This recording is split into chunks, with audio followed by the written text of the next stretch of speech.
hô Malaysia mà alo lo yin du điệu cho cả người nào sẽ bị xe qua lại có một người rồi tì qua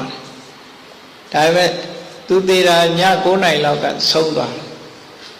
tại vậy nhà xe này của sách này là tôi này nhìn đi để tôi từng ngày gì xì toa bị tôi nấu sạch nhà đại cá toa khâu đầu hoa phun về lại được thay vì cái gì vậy biểu này ra rồi tì bị này vì gì à toa vì đại cá khâu đấy ở tôi có tôi tì mà không tì đại cá khâu vì đại cá vậy biểu vì nếu như ngay cho nó giọt mà vì piano mà lú rồi nào đi mà nghe rồi ha đi con sống qua vì sao ha mà không bảo nhá đâu ngã xịt là thế đấy đó thì cái ấy thì mà cô từ đây sao mà đi chào mà đi lụt tua đấy toa đấy hô lúa đấy cái đuôi ấy là nhiều đi nhà mà bị mà khả năng đuôi nó accident này thì toa lúc xem bố bị đó đuôi à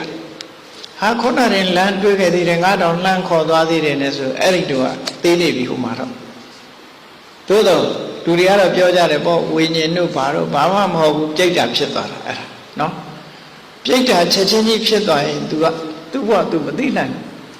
အဲ့ဒါနဲ့ तू ဗမာပြည်ပြန်လာတဲ့အခါကျတော့အိမ်ရောက်တဲ့အခါ तू မွေးထားတဲ့ခွေးကလည်း तू ခေါင်းအိမ်ကလူတွေကလည်း तू မနှုတ်ဆက်ဘူး तू မမြင်ကြအောင်ဆောင်းနေကြတယ်လို့ तू စိတ်ထဲမှာခံစားရတယ်တကယ်တော့လည်း तू မမြင်ညာဘူးလေအိမ်ကခွေးက तू ခေါင်းတယ်သူ့ယုတ်ကြီးကဘာကြီးမှမသိတာဘူးနော်သူကငကိုပုံနဲ့မှမဟုတ်တော့လား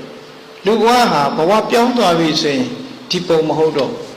ဒီပုံမဟုတ်တော့ခွေးကလည်းမမှတ်မိတော့အိမ်ကလူတွေကလည်းမမှတ်မိဘူးအဲ့ဒီအိမ်ကလူတွေခေါ်တော့လေဘယ်သူမှမကြားဘူးတဲ့နော်မကြားတော့သူတို့ကိုသွားကြိုင်တဲ့အခါကျလဲတွန့်သွားတယ်လေသူ့မမြင်ဘူးလေအဲ့ဒီလိုစိတ်ခံစားရမှုတွေနဲ့နောက်ဆုံးဟာသူတည်သွားတယ်ဆိုတာ